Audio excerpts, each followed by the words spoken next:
ಘನ ಮಾನ ಮಹಿಮೆ ದೇವರಿಗುಂಟಾಗಲಿ.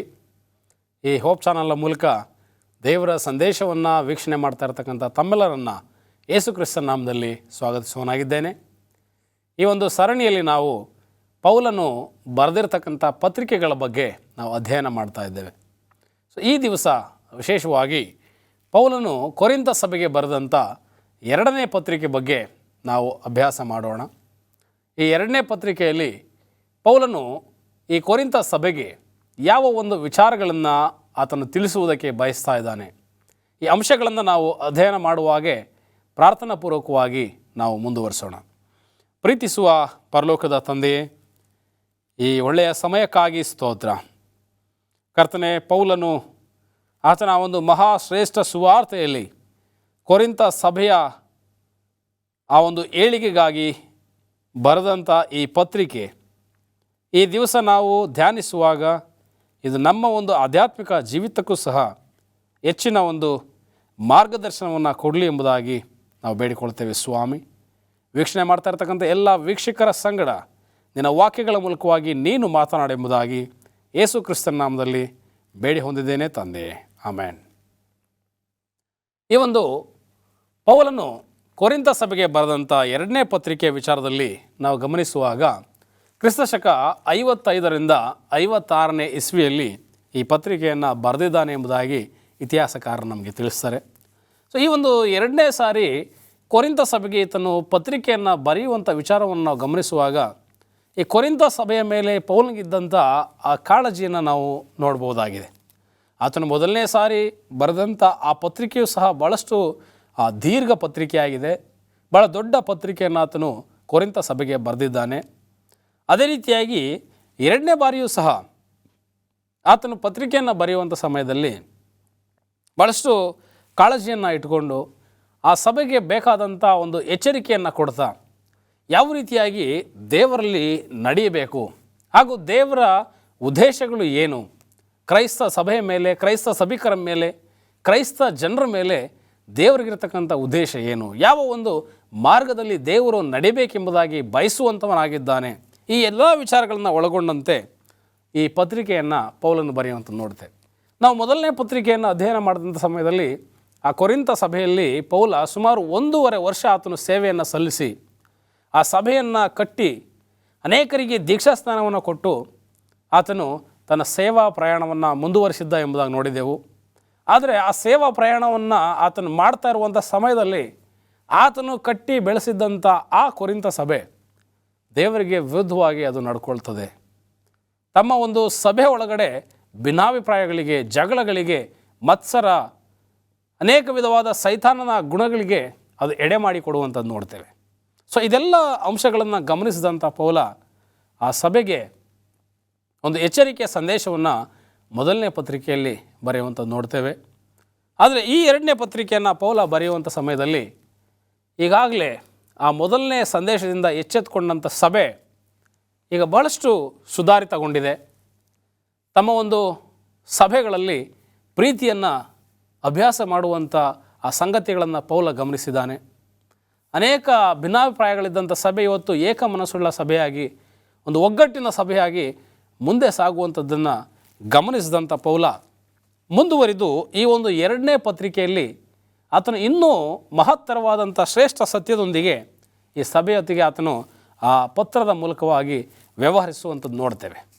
ಇಲ್ಲಿ ಈ 2ನೇ ಕೊರಿಂಥ ಪತ್ರಿಕೆಯಲ್ಲಿ ಬಹಳ ಮುಖ್ಯವಾಗಿ ಹಾಗೂ ಬಹಳ ಪ್ರಾಮುಖ್ಯವಾಗಿ ಆತನು ಒಂದು ವಿಚಾರವನ್ನು ಈ ಸಭೆಗೆ ತಿಳಿಸಲಿಕ್ಕೆ ಇಷ್ಟಪಡ್ತಾ ಇದ್ದಾನೆ. ಇವತ್ತು ಈ ವಿಶೇಷವಾದಂಥ ವಿಚಾರ ಕೇವಲ ಕೊರಿಂಥ ಸಭೆಗೆ ಮಾತ್ರವಲ್ಲ, ಈ ಅಂತ್ಯಕಾಲದಲ್ಲಿ ಜೀವಿಸ್ತಾ ಇರ್ತಕ್ಕಂಥ ಕ್ರೈಸ್ತರಾದಂಥ ನಮಗೂ ಸಹ ಇದು ಭಾಳ ಮಹತ್ತರವಾದಂಥ ಸತ್ಯವನ್ನು ತಿಳಿಸ್ಕೊಡುವಂಥ ಒಂದು ಅಂಶವಾಗಿದೆ.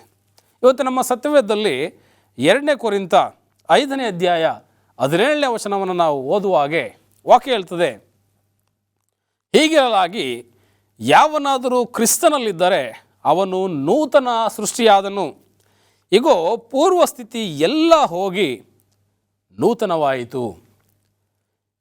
ಇದೆಲ್ಲ ದೇವರಿಂದಲೇ ಉಂಟಾದದ್ದು. ಆತನು ಕ್ರಿಸ್ತನ ಮೂಲಕ ತಮ್ಮನ್ನು ತನಗೆ ಸಮಾಧಾನ ಪಡಿಸಿಕೊಂಡು ಸಮಾಧಾನದ ವಿಷಯವಾದ ಸೇವೆಯನ್ನು ನಮಗೆ ಅನುಗ್ರಹಿಸಿದ್ದಾನೆ.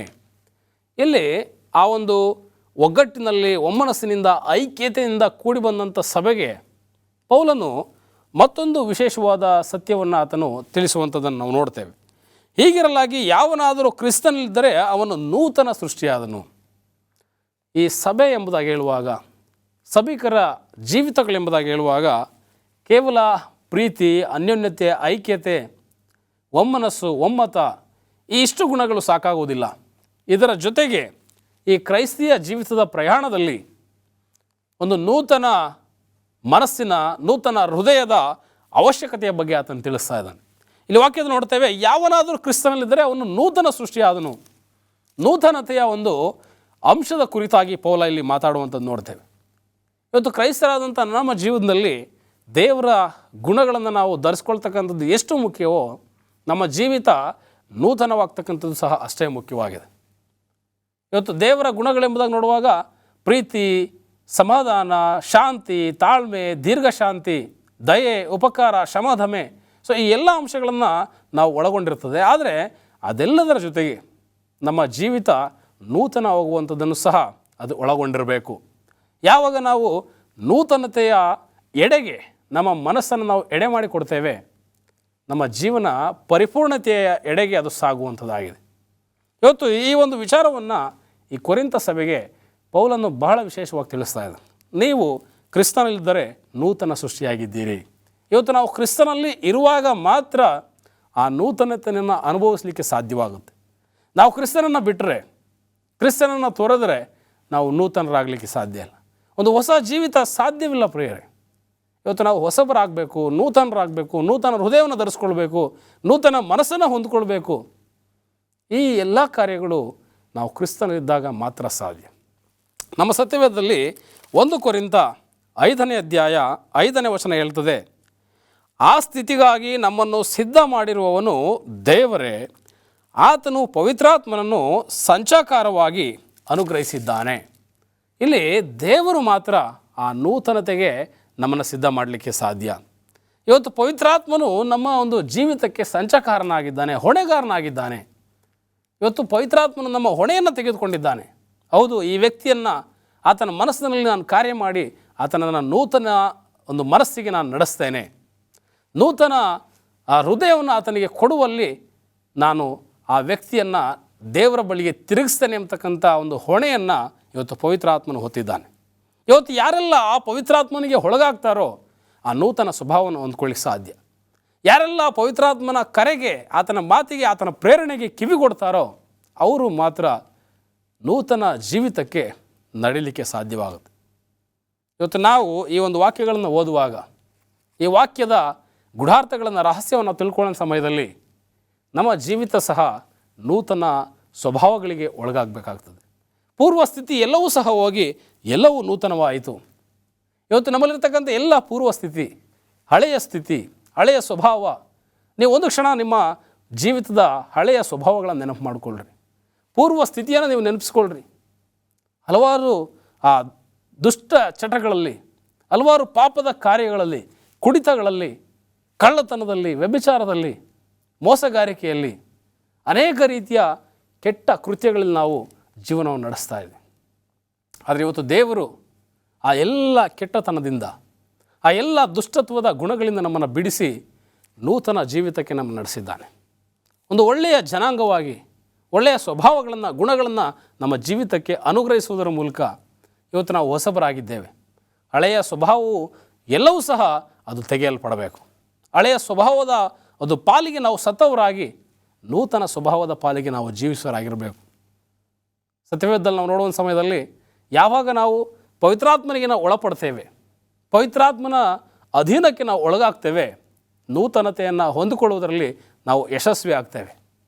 ಇವತ್ತು ಸತ್ಯವೇದದಲ್ಲಿ ಭಾಳ ದೊಡ್ಡ ಉದಾಹರಣೆ ನಮಗೆ ಕೊಡಲ್ಪಟ್ಟಿದೆ. ನಮ್ಮ ಸತ್ಯವೇದವನ್ನು 1 ಸಮುವೇಲ ಗ್ರಂಥ 10ನೇ ಅಧ್ಯಾಯ 6ನೇ ವಚನಕ್ಕೆ ನಾವು ತಿರುಗಿಸುವ ಹಾಗೆ 1 ಸಮುವೇಲ 10ನೇ ಅಧ್ಯಾಯ 6 ಮತ್ತು 7ನೇ ವಚನಗಳಲ್ಲಿ ನಾವು ನೋಡ್ತೇವೆ, ಆಗ ಯೆಹೋವನ ಆತ್ಮವು ನಿನ್ನ ಮೇಲೂ ಬರುವುದರಿಂದ ನೀನು ಮಾರ್ಪಟ್ಟು ಪ್ರವಾದಿಸುವಿ. ಈ 1 ಸಮುವೇಲ 10ನೇ ಅಧ್ಯಾಯದಲ್ಲಿ ಇಸ್ರೇಲರ ಚರಿತ್ರೆಯಲ್ಲಿ ನಡೆದಂಥ ಬಹಳ ವಿಶೇಷ ಘಟನೆಯ ಬಗ್ಗೆ ನಾವು ನೋಡ್ತೇವೆ. ಅದು ಇಸ್ರೇಲರ ಮೊಟ್ಟ ಮೊದಲ ಅರಸನಾದಂಥ ಸೌಲನ ರಾಜ್ಯಾಭಿಷೇಕದ ಬಗ್ಗೆ ನಾವು ಕಲಿಯುವಂಥರಾಗಿದೆ. ಈ ಸೌಲ ದೇವರಿಂದ ಮೊದಲನೇದಾಗಿ ತನ್ನ ಜನರನ್ನು, ತನ್ನ ಪ್ರಜೆಗಳನ್ನ ಆಳ್ವಿಕೆ ಮಾಡಲಿಕ್ಕೆ ಆರಿಸಲ್ಪಟ್ಟಂಥ ಒಬ್ಬ ಅರಸ. ಈ ಅರಸನು ಆತನು ಆ ಕೀಷನ ಮಗ ಎಂಬುದಾಗಿ ಇತಿಹಾಸ ನಮಗೆ ತಿಳಿಸ್ತದೆ.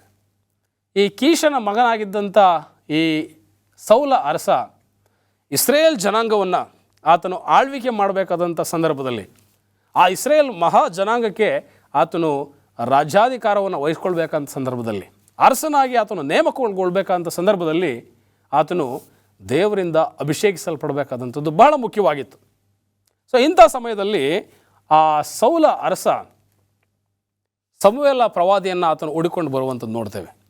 ತನ್ನ ಒಂದು ತಂದೆಯ ಕತ್ತೆಗಳು ಕಳೆದಂಥ ಸಮಯದಲ್ಲಿ ಆ ತಂದೆಯ ಕತ್ತೆಗಳನ್ನು ಆತನು ಹುಡುಕಿಕೊಂಡು ಎಫ್ರಾಯಿಮ್ ಪ್ರಾಂತದಲ್ಲಿ ಆತನು ಪ್ರಯಾಣವನ್ನು ಮಾಡುವಾಗ ಆತನು ಆ ಎಷ್ಟು ದಿವಸಗಳಾದರೂ ಸಹ ಆ ಕತ್ತೆಗಳು ಸಿಗದೇ ಇದ್ದಂಥ ಸಮಯದಲ್ಲಿ ಆ ಎಫ್ರಾಯಿಮ್ ಪ್ರಾಂತದಲ್ಲಿದ್ದಂಥ ದೇವರ ಪ್ರವಾದಿಯಾದಂಥ ಸಮುವೇಲನನ್ನು ಆತನು ಭೇಟಿ ಮಾಡ್ತಾನೆ.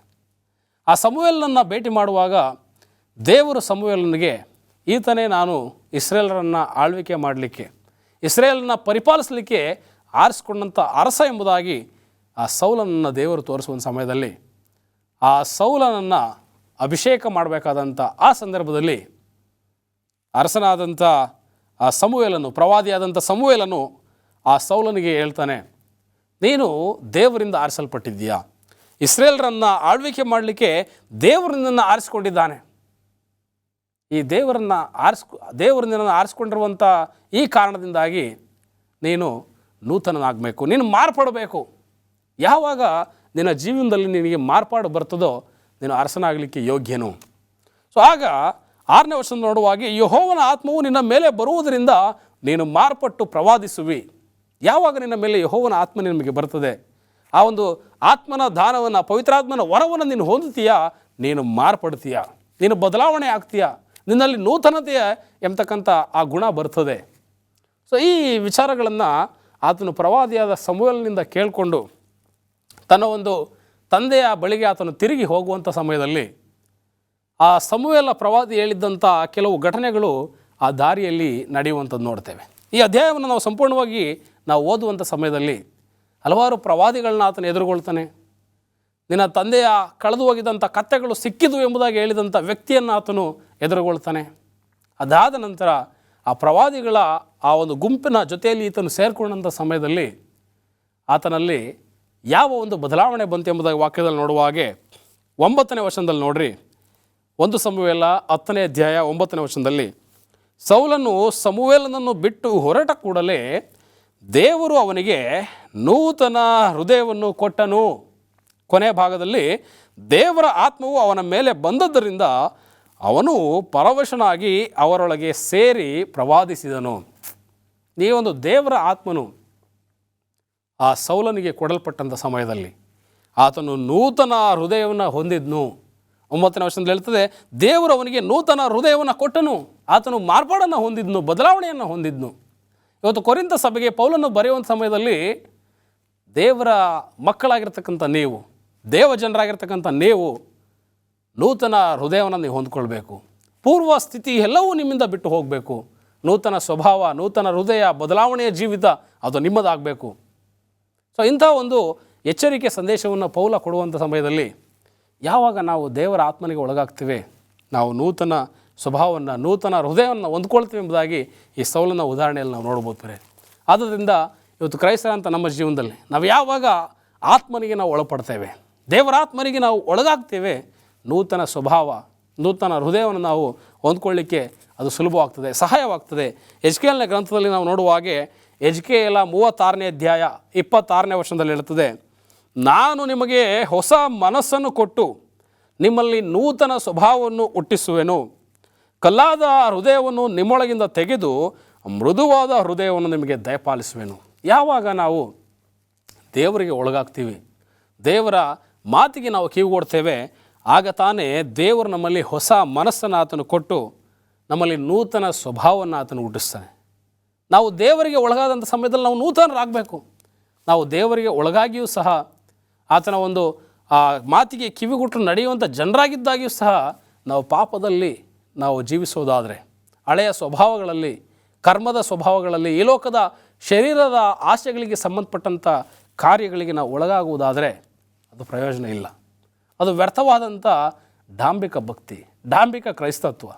ಇವತ್ತು ಅನೇಕ ಜನರು ಯಾಕೆ ಕ್ರೈಸ್ತತ್ವವನ್ನು ಅವರು ದ್ವೇಷ ಮಾಡ್ತಾರೆ, ಯಾಕೆ ಕ್ರೈಸ್ತ ಧರ್ಮವನ್ನು ಅವಹೇಳನ ಮಾಡ್ತಾರೆ ಎಂಬುದಾಗಿ ಹೇಳುವಾಗ ಇಂಥ ಗುಣಗಳಿಂದ ನಾವು ನೂತನರಾಗಿದ್ದೇವೆ ಎಂಬುದಾಗಿ ಕೇವಲ ಬಾಯಿಯಲ್ಲಿ ಹೇಳ್ತಕ್ಕಂಥದ್ದು, ಆದರೆ ನಮ್ಮ ಕೃತ್ಯಗಳು ಪೂರ್ವ ಸ್ಥಿತಿಯಲ್ಲಿ, ಹಳೆಯ ಸ್ಥಿತಿಯಲ್ಲಿ ದ್ವೇಷದ ಸ್ವಭಾವಗಳು, ಇತರರನ್ನು ಗೇಲಿ ಮಾಡುವಂಥ ಸ್ವಭಾವಗಳು, ಇತರರನ್ನು ಹಿಂಸೆಪಡಿಸುವಂಥ ಇಂಥ ಸ್ವಭಾವಗಳನ್ನು ನಮ್ಮ ಜೀವಿತದಲ್ಲಿ ನಾವು ಹೊಂದಿದ್ದಾಗ ಹೇಗೆ ತಾನು ಇತರರಿಗೆ ನಾವು ಮಾದರಿಯಾಗಲಿ ಸಾಧ್ಯವಾಗ್ತದೆ. ಪೌಲ ತನ್ನ ಪತ್ರಿಕೆಯಲ್ಲಿ, ಕೊರಿಂಥ ಪತ್ರಿಕೆಯಲ್ಲಿ ಆತನು ಬರೀತಾನೆ, ನೀವೇ ದೇವರ ಯೋಗ್ಯತಾ ಪತ್ರಗಳು ನೀವಾಗಿದ್ದೀರಿ. ಇವತ್ತು ನಾವು ಈ ಸತ್ಯವೇದದಲ್ಲಿ 4 ಸುವಾರ್ತೆಗಳನ್ನ ನಾವು ನೋಡ್ತೇವೆ. ಮತ್ತಾಯ, ಮಾರ್ಕ, ಲೂಕ, ಯೋಹಾನ. ಈ 4 ಸುವಾರ್ತೆಗಳನ್ನ ಜನರು ಓದಿ ಆ ಸುವಾರ್ತೆಗಳ ಮೂಲಕವಾಗಿ ಕ್ರಿಸ್ತನ ತಿಳ್ಕೊಳ್ತಾರೆ. ಆದರೆ ಓದದೆ ಯೇಸು ಕ್ರಿಸ್ತನನ್ನು ತಿಳ್ಕೊಳ್ತಕ್ಕಂಥ ಇನ್ನೊಂದು ಸುವಾರ್ತೆ, ಅದು ನಮ್ಮ ಜೀವಿತ. ಇವತ್ತು ನಮ್ಮ ಜೀವಿತವನ್ನು ಜನರು ಗಮನಿಸುವಾಗ, ನಮ್ಮನ್ನು ಅನ್ಯ ಜನರು ನೋಡುವಂಥ ಸಮಯದಲ್ಲಿ ನಾವು ಹೇಗೆ ನಮ್ಮ ಜೀವನದ ಮೂಲಕವಾಗಿ ಕ್ರಿಸ್ತನನ್ನು ನಾವು ತೋರ್ಪಡಿಸ್ತಾ ಇದ್ದೀವಿ. ಒಂದು ವೇಳೆ ನಮ್ಮನ್ನು ನೋಡುವಾಗ ಜನರು ನಮ್ಮಿಂದ ಒಳ್ಳೆತನಕ್ಕೆ ಅವರು ಪ್ರೇರಿತರಾದರೆ ಅದು ದೇವರಿಗೆ ಮಹಿಮೆಯನ್ನು ತರುವಂಥದ್ದಾಗಿದೆ. ಒಂದು ವೇಳೆ ನಮ್ಮನ್ನು ನೋಡುವಂಥ ಸಮಯದಲ್ಲಿ ಇವರ ಜೀವಿತ ಇಷ್ಟು ಕೆಟ್ಟದಾಗಿದೆಯಲ್ಲ, ಇವರಿಂದ ಹೇಗೆ ನಾವು ಒಳ್ಳೆಯದನ್ನು ನಿರೀಕ್ಷಿಸಲಿಕ್ಕೆ ಸಾಧ್ಯ ಎಂಬುದಾಗಿ ಅವರ ಮನಸ್ಸಲ್ಲಿ ಅವರು ಹೇಳೋದಾದರೆ ನಿಜವಾಗಿಯೂ ಅಂಥ ಜೀವಿತ ಕ್ರಿಸ್ತನಲ್ಲಿದ್ದೂ ಸಹ ವ್ಯರ್ಥ. ಇವತ್ತು ನಾವು ಯೋಗ್ಯತಾ ಪತ್ರಗಳೆಂಬುದಾಗಿ ಪೌಲನು ಹೇಳುವ ಪ್ರಕಾರ ನಮ್ಮ ಜೀವಿತ ನೂತನಗೊಳ್ಳಬೇಕಾಗಿದೆ. ಯಾವಾಗ ನಾವು ನೂತನರಾಗ್ತೇವೆ, ಯಾವಾಗ ನಾವು ಪವಿತ್ರಾತ್ಮನ ಒಳಪಡಿಸ್ತೇವೆ, ದೇವರು ನಮ್ಮಲ್ಲಿ ನೂತನ ಹೃದಯವನ್ನು ಕೊಡ್ತಾನೆ. ವಾಕ್ಯವನ್ನು ಮತ್ತೊಂದು ಸಾರಿ ಓದುವ ಹಾಗೆ, ನಾನು ನಿಮಗೆ ಹೊಸ ಮನಸ್ಸನ್ನು ಕೊಟ್ಟು ನಿಮ್ಮಲ್ಲಿ ನೂತನ ಸ್ವಭಾವವನ್ನು ಹುಟ್ಟಿಸುವೆನು, ನಿಮ್ಮೊಳಗೆ ಕಲ್ಲಾದ ಹೃದಯವನ್ನು ತೆಗೆದು ಮೃದುವಾದ ಹೃದಯವನ್ನು ನಿಮಗೆ ಕೊಡುವೆನು. ಆಗ ದೇವರು ನಮ್ಮಲ್ಲಿರ್ತಕ್ಕಂಥ ಆ ಕೆಟ್ಟ ಸ್ವಭಾವಗಳನ್ನು, ಹಳೆಯ ಪೂರ್ವ ಸ್ಥಿತಿಯನ್ನು ತೆಗೆದು ನಮ್ಮನ್ನು ನೂತನಪಡಿಸುವನಾಗಿದ್ದಾನೆ. ನಾವು ಈ ವಾಕ್ಯಗಳನ್ನು ಬರೆದಂಥ ಪೌಲನ ಒಂದು ಉದಾಹರಣೆಯನ್ನು ನಾವು ಸತ್ಯವೇದದಲ್ಲಿ ಗಮನಿಸ್ಬೋದು. ಆತ ಗಲಾತ್ಯದವರಿಗೆ ಬರೆದಂಥ ಪತ್ರಿಕೆಯಲ್ಲಿ 1ನೇ ಅಧ್ಯಾಯ 13ನೇ ವಚನದಲ್ಲಿ ತನ್ನ ಜೀವಿತದ ಕುರಿತಾಗಿ ಆತ ಸಾಕ್ಷಿಯನ್ನು ಕೊಡುವಂಥವನಾಗಿದ್ದಾನೆ. ಆ ಸಾಕ್ಷಿಯನ್ನು ನಾವು ಗಮನಿಸುವ ಹಾಗೆ ವಾಕ್ಯ ಹೇಳ್ತದೆ, ನಾನು ಹಿಂದೆ ಯಹೂದ್ಯ ಮತದಲ್ಲಿದ್ದಾಗ ನನ್ನ ನಡತೆ ಎಂಥದ್ದೆಂದು ನೀವು ಕೇಳಿದ್ದೀರಷ್ಟೇ. ನಾನು ದೇವರ ಸಭೆಯನ್ನು ಅತ್ಯಂತವಾಗಿ ಹಿಂಸೆಪಡಿಸಿ ಹಾಳು ಮಾಡುತ್ತಿದ್ದೆನು. ಇದಲ್ಲದೆ ನಾನು ನನ್ನ ಪಿತೃಗಳಿಂದ ಬಂದ ಸಂಪ್ರದಾಯಗಳಲ್ಲಿ ಬಹು ಅಭಿಮಾನವುಳ್ಳವನಾಗಿ ನನ್ನ ಜನರೊಳಗೆ ಸಮಪ್ರಾಯದವರಾದ ಅನೇಕರಿಗಿಂತ ಯಹೂದ್ಯ ಮತಾಚಾರದಲ್ಲಿ ಆಸಕ್ತನಾಗಿದ್ದೆನು. ಸೊ ಇಂಥ ಒಂದು ಗುಣ ಸ್ವಭಾವವನ್ನು ಪೌಲ ಹೊಂದಿದ್ದ. ಆತನು ಕ್ರೈಸ್ತರನ್ನು ಹಿಂಸೆಪಡಿಸುವಂಥದ್ದು, ಹಾಳು ಮಾಡುವಂಥದ್ದು, ಮರಣಕ್ಕೆ ಒಪ್ಪಿಸುವಂಥ ಆ ಒಂದು ಬಹಳ ಕ್ರೂರವಾದಂಥ ಗುಣಗಳನ್ನು ಹೊಂದಿದ್ದಂಥ ಪೌಲನ ಜೀವನ ಯಾವಾಗ ಕ್ರಿಸ್ತನಿಗೆ ಆತನು ಒಳಪಡ್ತಾನೆ, ಕ್ರಿಸ್ತನನ್ನು ಆತನು ಅಂಗೀಕರಿಸ್ಕೊಳ್ತಾನೆ, ದೇವರ ಆತ್ಮನ ವರವನ್ನು ಅವನು ಹೊಂತಾನೆ, ಆತನ ಜೀವನ ಸಂಪೂರ್ಣವಾಗಿ ಬದಲಾವಣೆ ಆಯಿತು. ಕ್ರಿಸ್ತನ ಭಕ್ತರ ಪ್ರಾಣವನ್ನು ತೆಗೆಯುವಂಥ ಪೌಲ ಕ್ರಿಸ್ತನಿಗಾಗಿ ಪ್ರಾಣವನ್ನು ಕೊಡುವಷ್ಟು ಆತನು ಬದಲಾವಣೆಯಾದ. ಕ್ರಿಸ್ತನಿಗಾಗಿ ತನ್ನನ್ನು ತಾನು ಬಲಿಯಾಗಿ ಅರ್ಪಿಸಿಕೊಳ್ಳುವಷ್ಟು ಆತನು ಕ್ರಿಸ್ತನಿಗೆ ಒಳಗಾದ, ವಿಧೇಯತೆಗೆ ಒಳಗಾದ. ಪ್ರಿಯ, ಇವತ್ತು ಈ ಒಂದು ನೂತನ ಮನಸ್ಸು ದೇವರಿಗೆ ನಮ್ಮನ್ನು ಒಪ್ಪಿಸಿಕೊಡುವಾಗ, ಪವಿತ್ರಾತ್ಮನಿಗೆ ನಮ್ಮನ್ನು ಅಧೀನ ಮಾಡುವಾಗ ಇಂಥ ಬದಲಾವಣೆ ನಮ್ಮ ಜೀವನದಲ್ಲಿ ಬರಬೇಕು. ನಾವಿವತ್ತು ಎಷ್ಟು ವರ್ಷಗಳಿಂದ ಕ್ರೈಸ್ತರಾಗಿದ್ದೀವಿ ಅನ್ನೋದು ಹೆಚ್ಚಿನ ಮಹತ್ವದ ಮಾತಲ್ಲ. ಆದರೆ ಎಷ್ಟು ನಾವು ಕ್ರಿಸ್ತನಲ್ಲಿ ಬಲವಾಗಿ ದೃಢವಾಗಿ ನಾವು ನಿಂತಿದ್ದೇವೆ ಅಂತಕ್ಕಂಥದ್ದೇ ಬಹಳ ಮುಖ್ಯವಾದದ್ದು.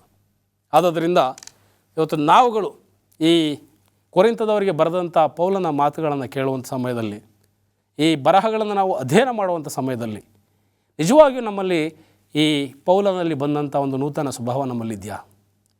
ಸಮುವೇಲನಿಗೆ ದೇವರು ಆಜ್ಞಾಪಿಸಿದ ರೀತಿಯಲ್ಲಿ ಸೌಲನನ್ನು ಅಭಿಷೇಕಿಸಿದಾಗ ಆತನಿಗೆ ಉಂಟಾದಂಥ ಆ ನೂತನ ಹೃದಯ ಇವತ್ತು ಮಾರ್ಪಾಡು ಇವತ್ತು ನಮ್ಮ ಜೀವನದಲ್ಲಿ ಇದೆಯಾ ಎಂಬುದಾಗಿ ನಾವು ಪ್ರಶ್ನೆ ಮಾಡಿಕೊಳ್ಬೇಕು.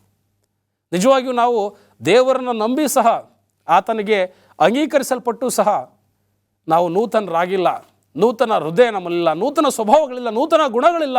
ಇವತ್ತು ಅನ್ಯ ಜನರು ನಮ್ಮನ್ನು ಗಮನಿಸುವಾಗ ನಮ್ಮಲ್ಲಿ ಯಾವುದೇ ವ್ಯತ್ಯಾಸದ ಜೀವಿತ ಇಲ್ಲ, ಈತನು ಇದ್ದ ಹಾಗೆ ಇದ್ದಾನೆ, ಈತನು ಯಾವುದೇ ಬದಲಾವಣೆಯ ಜೀವಿತವನ್ನು ಈತನು ಮಾರ್ಪಡಿಸಿ ಈತನು ಜೀವಿಸ್ತಾ ಇಲ್ಲ ಎಂಬುದಾಗಿ ಅವರು ಹೇಳೋದಾದರೆ ಕ್ರೈಸ್ತಿಯ ಜೀವನ ವ್ಯರ್ಥ ಆಗುತ್ತೆ. ದಾವೀದನ ಉದಾಹರಣೆ ನಾವು ನೋಡುವಂಥ ಸಮಯದಲ್ಲಿ ಕೀರ್ತನೆಗಳು 51ನೇ ಅಧ್ಯಾಯದಲ್ಲಿ ಆತನು ಒಂದು ಮಾತನ್ನು ಹೇಳುವಂಥವನಾಗಿದ್ದಾನೆ. ಕೀರ್ತನೆಗಳು 51ನೇ ಅಧ್ಯಾಯ 10ನೇ ವಚನ, ದೇವರೇ ನನ್ನಲ್ಲಿ ಶುದ್ಧ ಹೃದಯವನ್ನು ನಿರ್ಮಿಸು, ನನಗೆ ಸ್ಥಿರಚಿತ್ತವನ್ನು ಅನುಗ್ರಹಿಸಿ ನನ್ನನ್ನು ನೂತನಪಡಿಸು. ಈ ಒಂದು ದಾವೀದನು ದೇವರಲ್ಲಿ ನೂತನತೆಯನ್ನು ಹೊಂದಲಿಕ್ಕೆ ಆತನು ಬೇಡ್ಕೊಳ್ತಾ ಇದ್ದಾನೆ. ದಾವೀದನ ಜೀವಿತ ನಮ್ಮೆಲ್ಲರಿಗೂ ಭಾಳ ಚೆನ್ನಾಗಿ ಗೊತ್ತಿದೆ. ಆತನ ಜೀವನದಲ್ಲಿ ಬಹಳ ಮುಖ್ಯವಾದ ಅತಿ ಮುಖ್ಯವಾದ 2 ಪಾಪಗಳಿಗೆ ಆತನು ಒಳಗಾಗ್ತಾನೆ. ಒಂದು ವ್ಯಭಿಚಾರ ಹಾಗೂ ಕೊಲೆ.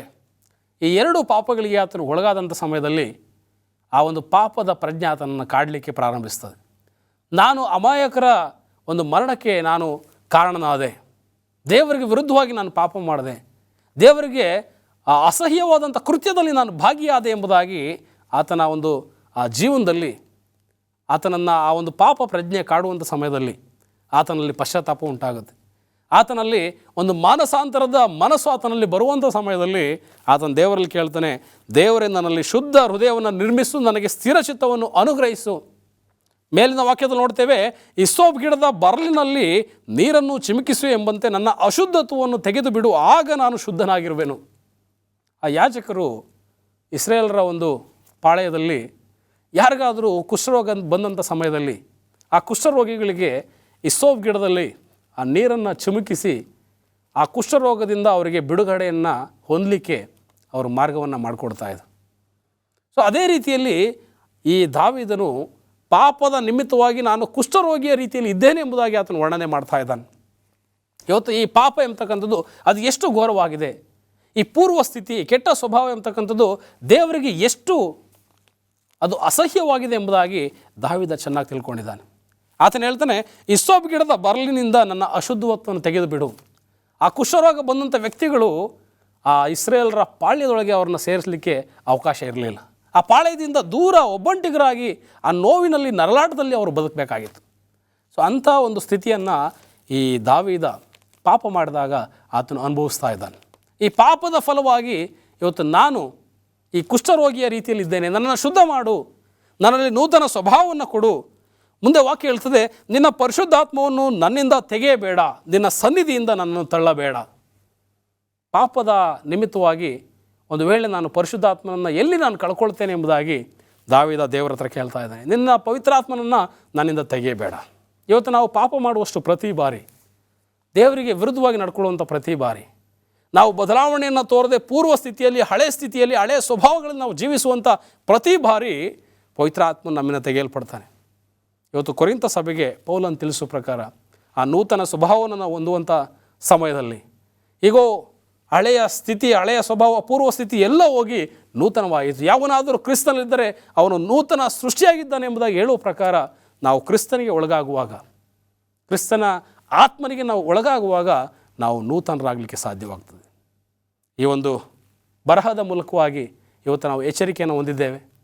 ಇನ್ನು ಮುಂದೆ ಈ ಪಾಪದ ಸ್ವಭಾವಗಳಿಗೆ ನಾನು ಒಳಗಾಗದೆ ಒಂದು ನೂತನ ಸ್ವಭಾವದಲ್ಲಿ ನಾನು ಜೀವಿಸ್ತೇನೆ ಎಂಬತಕ್ಕಂಥ ಒಂದು ನಿರ್ಣಯವನ್ನು ಮಾಡೋದ್ರ ಮೂಲಕ ಒಂದು ವಾಕ್ಯವನ್ನು ನಾವು ಮುಕ್ತಾಯ ಮಾಡೋಣ. ದೇವರು ನಿಮ್ಮನ್ನು ಆಶೀರ್ವದಿಸಲಿ. ನಾವು ಪ್ರಾರ್ಥಿಸೋಣ.